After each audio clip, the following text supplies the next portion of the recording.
Hey there, Bike Blogger here. We're pushing through some more comments here on my Bike Facts, Bike FAQs, frequently asked questions sort of videos.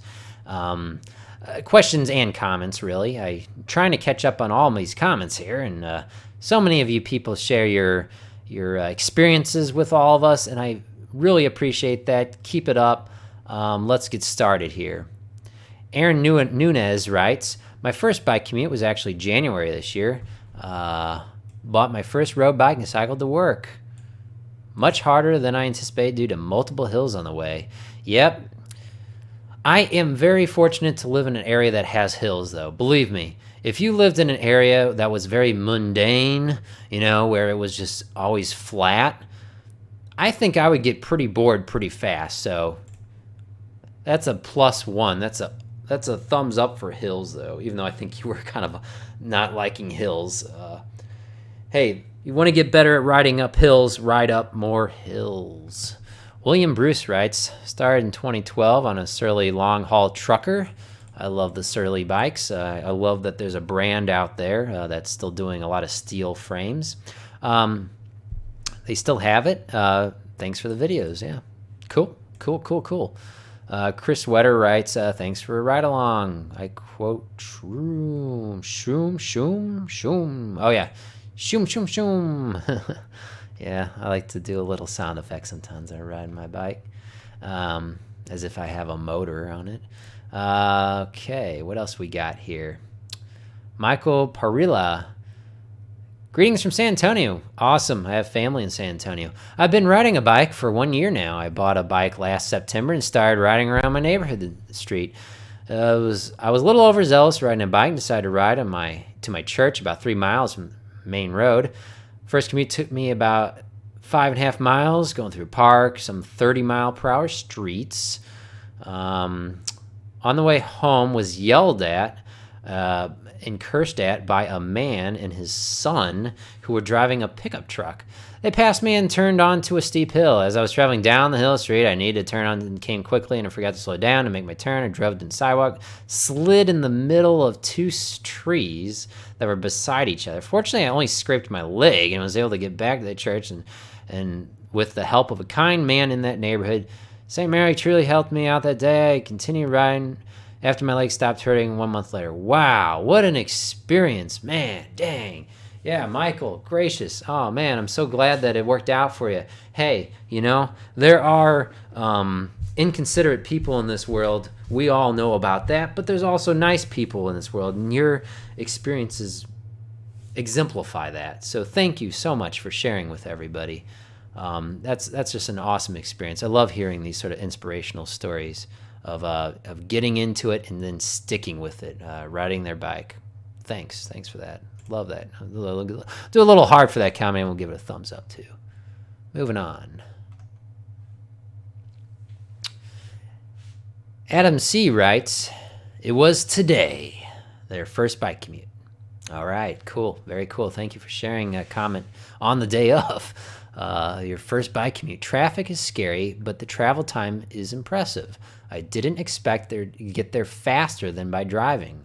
Wow, it sounds like you were living in an ideal situation where you probably should have been bike commuting sooner, at least especially on the nice weather days, because I know people always make excuses when it's raining outside or whatnot. But hey, look at it this way. If it's raining outside, you're only going to get wet once, and then you're wet, and then that's it. So you don't need to worry about it again. My bike is the last bike I had as a kid, so it's really not special, but at least it's heavy, and the rear wheel has no thread left from all those rear brake turns. Okay, not sure exactly what bike he's talking about. So, another person responds, their first bike was a $40 second-hand bike. $40 second-hand. I'm not sure what kind of a bike it was. Did they explain it? Now I finally have a $3,000 bike. Sounds like this person spends a lot of money on bikes. That's cool. I have nothing against that at all. I spend thousands of dollars on bike stuff myself. My first bike, actually, maybe this person's younger than me. My first bike was $40 or $50, and it was a brand new bike. But it sounds like they must have gotten a pretty nice used $40 bike. Because my first bike was a department store bike, a Target bike, I think. A first adult bike was like a $50. I think it's on my website, bikeblogger.com/site. $3,000 bike. Wow, that's got to be a nice. You're probably running what, SRAM Force? SRAM, I should say, no, SRAM Force, or I don't know if that'd be SRAM Red. That's kind of fancy, even more expensive. Or Ultegra, Shimano Ultegra. Generally, you're not going to have really nice wheels, even on a $3,000 bike. You got to buy the wheels separate. Tell me about your $3,000 bike if you're watching this video now. VHCCB CCC VGDJCKDVB. I'll give it a thumbs up. Kimberly Thompson writes, may have been the better deal. I'll trade most of my failed relationships for a better bike. LOL. Not too many keepers in my history. That stinks. Well, hey, you know, a bike will never fail you, just like anything really. Any sort of thing that you buy, you know, if you take good care of it, it should treat you right. Let's see, moving on. Jason B. Anyway, you could do another Creve Coeur Park bike riding vlog, or Grants Trail. So yeah, maybe I'll go back to Creve Coeur Park. It's a park where I live in St. Louis, Missouri, USA area. I have not been there. I don't know. I was actually thinking about that, Jason B. Like a night or two ago. Have I ever done a video where I rode my bike all the way around Creve Coeur Lake? It's about a 4 or 5 mile ride. I could do that in a video probably in less than an hour or whatever, while talking or whatever. Because it is a very pretty park. I've done Grants Trail before. I'm sure I'll do it again. But Creve Coeur Park, I don't know if I've actually done a video of Creve Coeur Park. I've done a video riding on the edge of Creve Coeur Park while I was going toward the Katy Trail, but I don't know if I've ridden Creve Coeur Park. So thank you for that. That's a great suggestion. I think I will do a video in the near future. Creve Coeur. What does Creve Coeur mean in French? Doesn't it mean like broken heart or something like that? I don't know. I live in St. Louis, Missouri. There's a bit of a French history to the city. I mean, St. Louis, you know. Anyway, so yeah, I'll take that under advisement for sure. These other comments down here. I try to respond to everybody's comments. Sometimes I may just do a thumbs up. I'm not sure if when I do a thumbs up, if people see that I give them a thumbs up or not.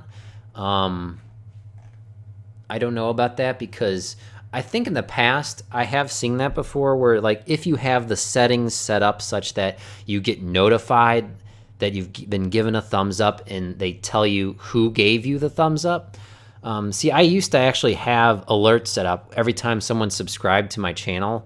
I feel guilty now because I turned that off, because I just so many people subscribing to my channel that, you know, it's just flooding my inbox, you know, which is fine, but, you know, I need to set up a separate email address or something to prevent that from flooding my inbox. But yeah, I guess people get notified. Otherwise, I would respond by comment, but then I don't know. Do people get notified of the comments? Responses to comments and replies and continuing down the thread of comments, basically? I don't know. I mean, there's probably settings for that. No time, gotta ride my bike. I don't have time to figure all this stuff out. Denise297 Prophecy Fitness writes, glad you're okay, legs not broke. Did the guy stop who hit you? Was that the driver? Cars don't look or see us. One gal pulled out right in front of me, didn't see me. I sensed this and put my bike brakes. Sure enough, she pulled out and the stop sign. I was got hit many times. Yikes. Yeah, so this was, when was this? Was this like 2 years ago now? Almost. So here I am. I'm just riding my bike. This is 20,000 views. So I was just riding my bike. Oh, okay, there's a car. What the heck? So it's hard to see in the video, But, man, see if I got like a zoom here or something. So here's the stoplight. Red. But down here, there's a left turning green arrow. Red on each side of the road here is just telling people you can't go straight. You can't go straight on a red. I have a left turn solid green arrow. That means I have other traffic has to give right of way to me. You know, it's my turn to go. So here I am, I'm just riding my bike, and then whoa! And let's see, and then I fall down and you can clearly see, boom, they had a red light right there. They went straight through a red light, a very solid red light. It wasn't like going from green to amber to red, you know, green, yellow light, red light. It was solid red. I don't know what was going through their head, but yeah, they blew through a red light and they hit me. I barely was able to slow down. If I didn't have good brakes and good reaction time, it could have been worse. I could have been smacked, you know, head on, possibly gone underneath their wheels and died. So, you know, and it smashed my steel bicycle frame like an accordion. So, scary stuff. So yeah, I am glad I'm okay too. Thanks, Denise. Dingwiz Linda writes, first commute for me was my second job, 1980s on a steel Raleigh road bike, 4 miles, mixing it with the traffic on main roads I drove on. Fast forward past maternity leave, back to world of work a few years ago. I've been bike commuting again, this time to various local schools about 6 to 7 miles away. Wow. But now with the added benefit of some great off-road trails for half the journey. Yeah, I don't know. I think there's something going on with my browser. There's more text here and it's not popping up for me. Sorry about that.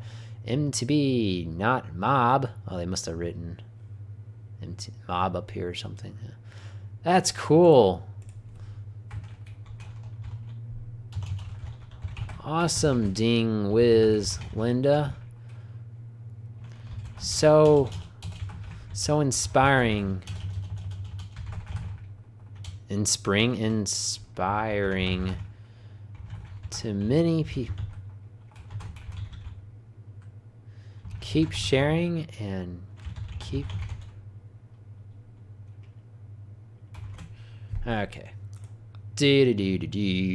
Zach Z writes, he has got a video of his Pittsburgh, PA ride. It's not my first, but it was quite stressful at times. So I'll go ahead and open it up, sure. Is it really a video, or is this just like, you know, one of those you click on it and it takes you to, you know, what was it? Those like, Rickrolled. You click on the video and it sends you to a music video or something. Okay, it is a real video. Commute bike ride here. Looks like he's got a helmet cam. So yeah, just fast forwarding a little bit here. Yeah. The helmet cam is really nice because everywhere you look, you see stuff. See, I have a camera mounted on my bicycle frame, which is very stable. There's no shakiness or anything involved except for hitting all the really messed up roads. But the really nice thing about the bicycle helmet is you can look in different directions, and then you can talk while you're looking in those different directions. What's going on with that guy? There's a guy over there on the left. He's walking his bike right there. You see that there? He's walking his bike on the sidewalk. But he's like, is he going to the store? Where's he going? Where's he going? He's just walking his bike. Maybe he's going to the store. I don't know. Huh. Ride on the road, buddy. You have just as much a right to ride on the road as other people. And there's like no traffic on this side of the road. Why is there no traffic over there? There's a guy with look at that. Look at that. There's a guy down there with a broken down car. Probably because he's next to the NTB, which I think they sell car batteries. Get a bike. Get a bike. Let's see. So moving on here. Slow down, move over, share the road with cyclists, writes. Personally, my first commute, I had just moved and I was living with family. And the minute I went out for a ride to get familiar with the area, and all I had were motorists forcing me off the road, close passing me, laying on the horn, screaming and yelling out the window, the F word and the road to you F word and a moron and blah, blah, blah, blah, blah, blah, blah. I'm having a heart attack, or I'm, having a seizure here, and I'm just, going crazy out of my skull. I have had people that would pass me in traffic and not, and I had one video that would pass in the next lane and block me in the oncoming lane. Yeah, scumbags everywhere. This is what Ding Wizlinda says. Also been shot at, told to get off the road each time I didn't have my camera on me. I'm going to treat myself to a new GoPro for evidence to prosecute next time. So it depends on where you live, whether law enforcement's going to take you seriously or not. If someone is injured, they don't have a choice. They got to take you seriously. But if you get literally assaulted on the road by being driven off the road on your bike, I hate to say it, but flip a coin whether law enforcement is going to help you out or not. They'll be able to help you more, though, if you actually have video evidence. If you do not have video evidence, there's not a lot they can do. It's sad, but this is any situation, really. But I have had situations where I've had video evidence and the police didn't even want to see it, specifically because nobody actually sustained an injury. No one actually was bleeding, so they didn't even want to look at the video. They didn't no, we don't need to see the video. That's for insurance to work out or whatever, which, okay, fine. It's good to have for insurance purposes, if not for legal, law enforcement purposes. But I always recommend have a camera, whether you're driving a car, whether you're riding a bike, have a camera. The most dangerous place for most people during their day is on the road, with mixing it up with the general public. So now, I'm not saying it's more dangerous on a bike versus being in a car or anything like that. What's the most dangerous is not paying attention to the road. Pay attention to the road. Austin Cryan writes, con to cycling, that is, no padded shorts equals bad time. So, do you need to ride your bike with padded bicycle shorts? Number one, bike fit. Number one, bike fit. I'll say it again. Number one is a good bicycle fit. What does that mean? That means when you are on the handlebars with your hands and you can reach the brakes, you have a slight bend in your elbows. It means that when you are on the downstroke of the pedal, wherever you decide to put your foot on the pedal, whatever part of your foot you want to put on the pedal, when you're on the downstroke of the pedal and you're seated in the saddle, you have only a slight bend in your knee. And that is a good bike fit for you. That's a very basic starting point, You don't want to be overextended. You don't want to be underextended, You want to be kind of just, a happy medium, kind of just, flexible a little bit. You want to have a little flex in your joints there. So now once you got that sorted, do you need padded bicycle shorts? You can get a softer saddle. You can get a harder saddle. Number one, you want to not have that friction going on, okay, between your bum and the saddle. You don't want to be slip sliding around when you're pedaling, and you don't want to be scraping back and forth against the saddle, moving around on the saddle. You want to be in one position. That's the number one thing. That is why cycling specific pants ever existed, was because of friction, not because of padding. Now, if you're going to go on a long bike ride and you want to be more comfortable, yes, padded, like having a pillow under your butt will feel better. Yeah, generally speaking. Specifically, right up against your butt, like a pants, not necessarily a padded saddle, but padded pants. So do I ride with padded shorts? No, I don't. Do I ride generally further than a distance of, let's say, 10 miles? No. So I don't ride at one time really far. I also ride a single speed bike. So quite often I'm pedaling out of the saddle. I'm standing up and pedaling. So just moving around, stretching out your body, that will take obviously all the weight off of your butt. If you're spinning, if you're a spinner, if you ride a road bike or whatever, and you're trying to keep a very constant rhythm and you're not getting out of the saddle very much, then you're going to more likely want a padded shorts. So having no padded shorts equal bad time? Yes. For some people, depending on your situation. I don't think they are necessary, though. I really don't think padded shorts are necessary. It will be harder depending on the saddle type, and if it's not shaped right for you, if it's not the right size saddle for you, if it's just not, again, bike fit is so important. But in terms of comfort on the bicycle, it will get better over time. In the past, I did have a Brooks saddle. No longer, I'm vegan now. But I had a Brooks saddle, and it was extremely hard. It was the most uncomfortable saddle I ever had. Now, I think I maybe got the wrong model or something, maybe. I'm pretty sure I had the bike fit right, but it was very firm, very hard. However, now I ride a pretty firm saddle too, although it does have a little bit of padding in it. It's a Shimano Pro Stealth saddle, I believe. I did a video on that. Let's see. It's what I love about it, though, for me, is it's got a big cutout in the center of it, which is really makes it more comfortable. It relieves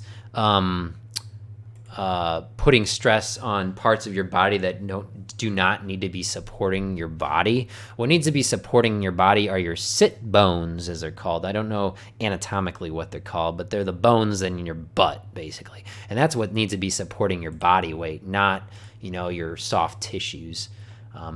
Moving on. Gabino Vella, what do you do for a living? What do I do for a living? Well, I've been asked this before. Well, number one, what I do for a living is I ride my bike to work, and I make money off of that. So thank you, everybody, for that. No. What I do for a living really is I work in the construction industry. I've been asked this before. I do quite a bit of traveling around the country. I would like to bring my bike with me more around the country and do videos in other cities and stuff. That would be awesome. That would be like the dream job sort of thing. But of course, I have a regular job like anybody else. And what I'm fortunate with at my current job is that I have flexible work hours, which that means I can come in later or earlier in the day and then leave later or earlier in the day. So that makes it a little easier for me. That is why you don't often see me riding around and mixing it up in rush hour traffic. I have the luxury and the option of riding not during rush hour. Will I always have this sort of situation? Probably not. Things change, people change. So I don't know, but so what do I do for a living? Stuff unrelated to bicycle commuting. I have never been a bicycle mechanic, even though I do know quite a bit about bike mechanics. I'm self-taught. I have never worked at a bike shop, so take everything I say with a grain of salt.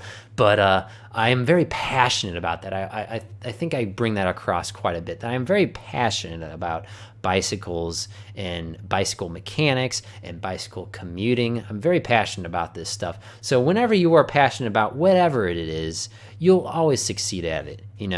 Throw out, genetics or destiny or whatever you want to throw out there. If you find yourself being passionate about something, you will do well at that.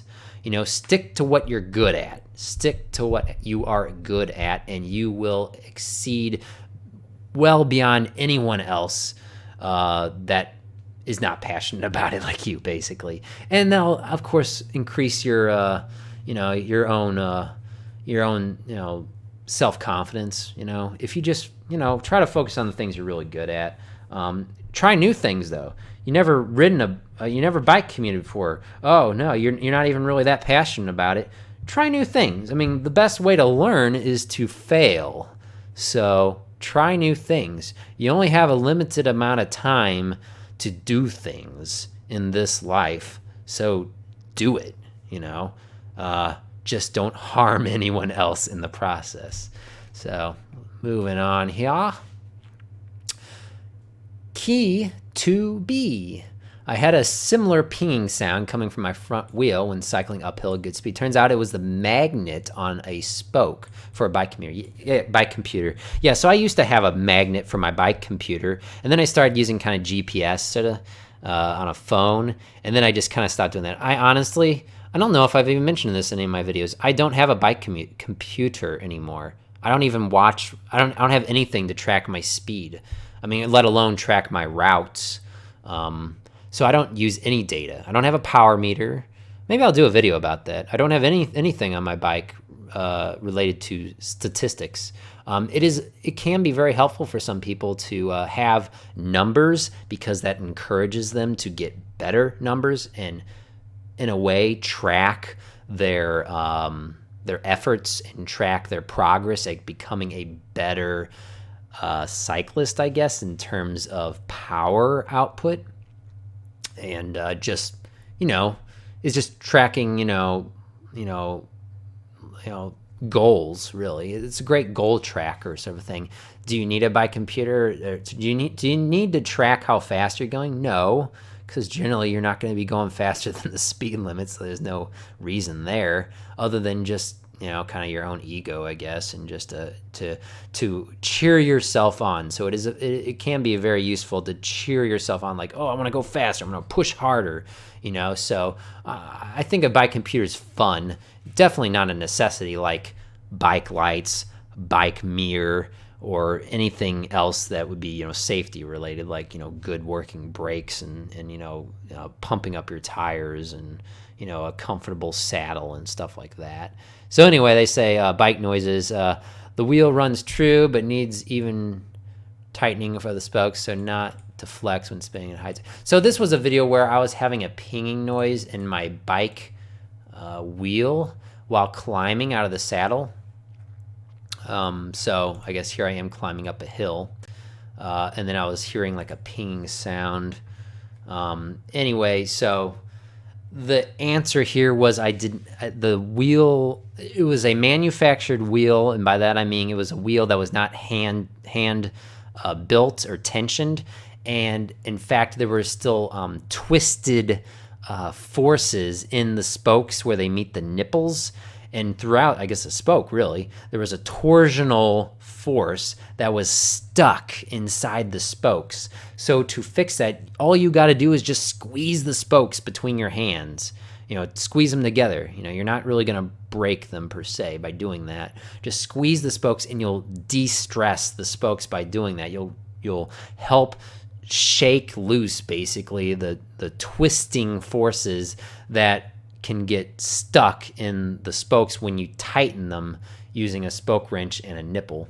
So that was my case there. I've also had issues before where I was having a noise. It wasn't a pinging noise, but some other wheel related noise. I could definitely tell on my rear wheel while riding up a hill and out of the saddle. And that was because the spokes were not tight enough. So if you are having a noise and you can't figure it out, but it does seem like it's more common when you're climbing a hill and you're sure it's not your seat post, your saddle rails, your seat post clamp, anything like that, related to your saddle or your seat, or your pedals or your crank, it could be your wheel. So make sure the tension on the spokes is not too loose, and if it is tight, because it has to be tight because it's one of those higher performance wheels, squeeze the spokes. Just squeeze them between your hands, and you might hear some pops when you do that, but that's okay. It's relieving the tension. It's stress relieving the wheel spoke tension out of the wheel, just getting that it's like if you have it's put in a sense of like a human being. Like if you have a back ache or a neck ache or something, it's like trying to massage the spokes to get that stress out of there. Anyway, we're way over the time here. So thanks for watching Bike Facts, Bike FAQs with Bike Blogger. Hope you enjoyed this video. Give it a thumbs up and subscribe to my channel. And we'll see you next time. Thanks for watching.